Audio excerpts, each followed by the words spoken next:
I Will Survive de Gloria Gaynor ou Le Freak, c'est chic ou encore Les démons de minuit. Voilà des tubes des années 60 et 80 qui font tout de suite tilt dans la mémoire et dans les jambes de toute une génération qui ne se reconnaît pas dans les thés dansants d'autrefois, ni dans les soirées de boîte de nuit d'aujourd'hui. Alors, comment faire si on a encore envie de se sentir like a Rolling Stone? Eh bien, on en parle avec le patron du duo club de Bienne, Sacha D'Antonio. Madame, monsieur, bienvenue dans cette interview du jour et bienvenue à vous, Sacha D'Antonio. Bonsoir. Alors, avec Prosenectute, donc à l'initiative de Prosenectute, vous allez ouvrir une fois par mois, le dimanche après-midi, vos portes aux 60 ans et plus pour qu'ils puissent se déhancher sur les pistes. Pourquoi? Parce que vous avez plus assez de jeunes pour remplir la boîte? Non, pas du tout. On a un local au centre-ville, dans un endroit que tout le monde connaît, mais apparemment, il y a aussi une génération qui ne sait pas ce qu'on fait exactement. Donc on s'est dit, il y a une demande, essayons de faire un après-midi, exploiter le local, le proposer aussi pour d'autres événements autres que ce qu'on fait le week-end. Donc le vendredi et le samedi soir. Donc on s'est tout de suite dit, quand Prosenectute m'a fait ce message, est-ce qu'on serait intéressé de proposer cette offre? On s'est dit, tout à fait, c'est génial, essayons et on verra qu'est-ce que ça va donner. Donc vous misez en fait sur la vieille génération, si je comprends bien. Absolument, donc c'est une génération qui peut-être fréquentait aussi ce genre d'endroit comme notre club, mais que gentiment peut-être sortent plus le soir ou plus très tard le soir. Ou bien... Oui, mais là on parle vraiment des très très vieux, parce que quand on a 60 ans, on est encore bien en forme, on est actif, on a encore envie de vivre des choses. Donc là, vous ouvrez le dimanche après-midi, ça fait quand même un peu très nostalgique, non?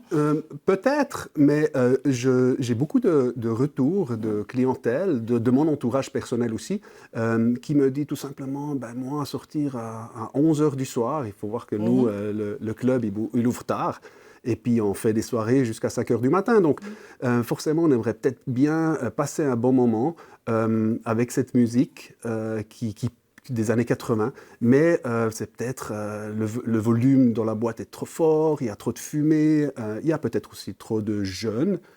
Ça se mélange aussi beaucoup lors de nos soirées habituelles. Donc, peut-être c'est une offre qui peut nous motiver un dimanche après-midi de passer un moment un petit peu nostalgique. Alors avant de revenir sur le concret, le pratique de ces dimanches après-midi-là, en fait, la nostalgie, vous connaissez déjà au Duo Club. Vous organisez des soirées mythiques à Braxas depuis plusieurs années et puis elles fonctionnent à fond. D'autres, des revivals du Take Five, que tout c'était un peu des endroits mythiques de Bienne. Donc vous voyez que ça marche. Donc là, vous avez bon espoir que les gens adhèrent à cette nouvelle offre, si je comprends bien.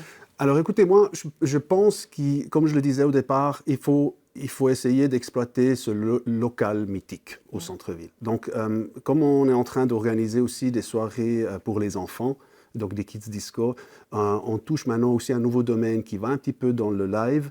On s'est dit, voilà, il faut qu'on l'exploite. Et puis, rien de mieux que de l'exploiter pour toute génération, pour tout type de clientèle. Et puis, effectivement, cette clientèle, plus 60 ans, donc les seniors, c'est une clientèle qu'au passé n'était pas vraiment public cible pour les discothèques. Et puis, je suis fier de aussi montrer notre boîte à une clientèle qui peut-être ne connaît pas les localités du Duo Club. Vos parents, c'est des seniors. Vous avez une maman qui a 68 ans et un papa de 83, si je ne m'abuse.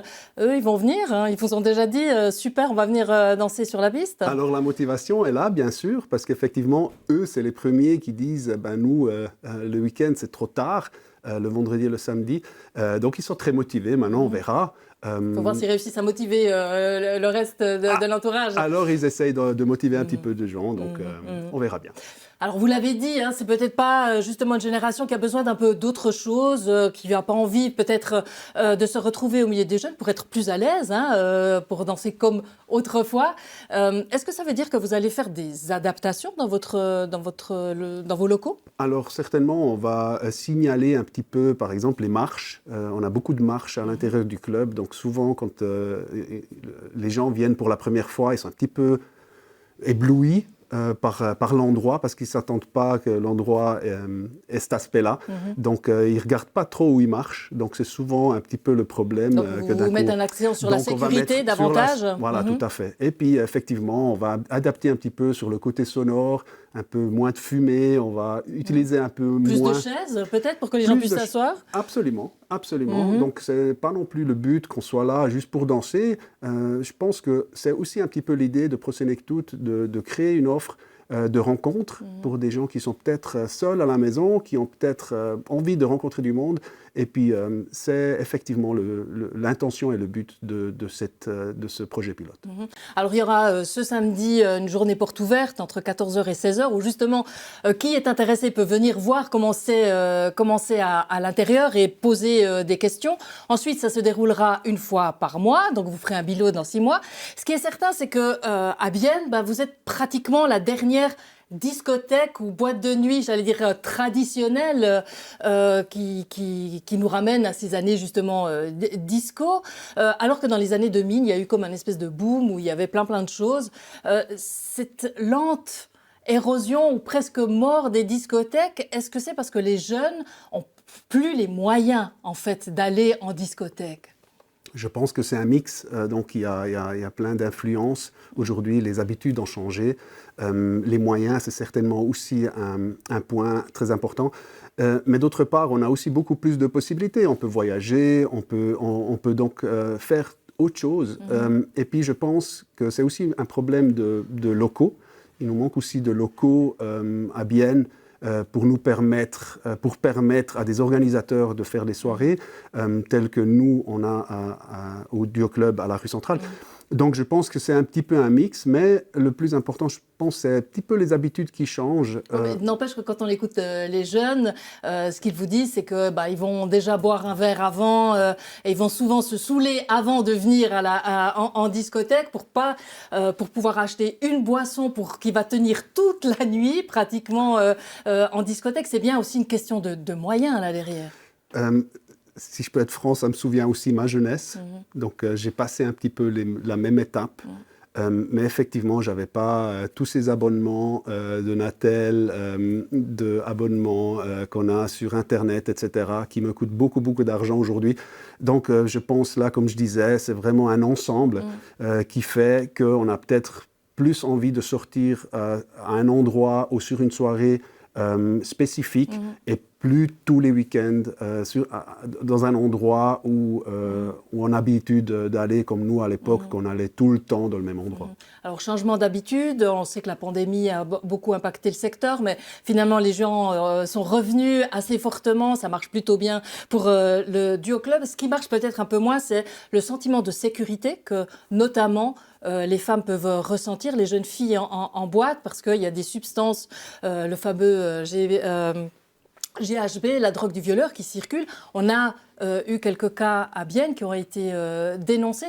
Comment vous affrontez ce risque-là, ce danger-là? Alors c'est un danger qui a toujours eu, toujours un petit peu avec d'autres substances, donc, mais on est très sensibilisé à ça. Donc on essaye vraiment de sensibiliser surtout la clientèle à ce sujet et surtout de chercher le contact avec nos agents de sécurité.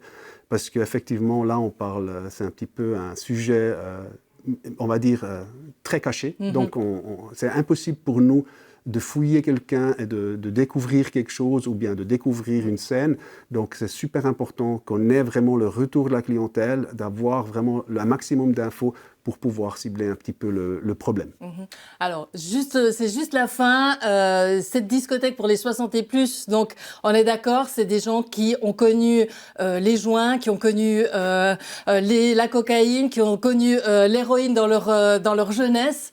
Est-ce que là aussi, il y a de la prévention qui va être faite? Je ne pense pas qu'il y en aura besoin. Je pense qu'on va utiliser tout simplement notre infrastructure pour créer un joli endroit et puis accueillir la clientèle avec un grand sourire et puis laisser-le passer où il était et puis passer un bel après-midi, un beau dimanche avec un verre, tous ensemble et trinquer ensemble. Bah, Sacha d'Antonio, bon vent et surtout bonne danse avec les plus de 60 ans à partir du mois prochain. Bon vent, merci d'être venu. Merci à vous. Voilà, c'en est tout pour cet entretien du jour. Merci de l'avoir suivi et je vous donne rendez-vous évidemment la semaine prochaine sur Télébilingue.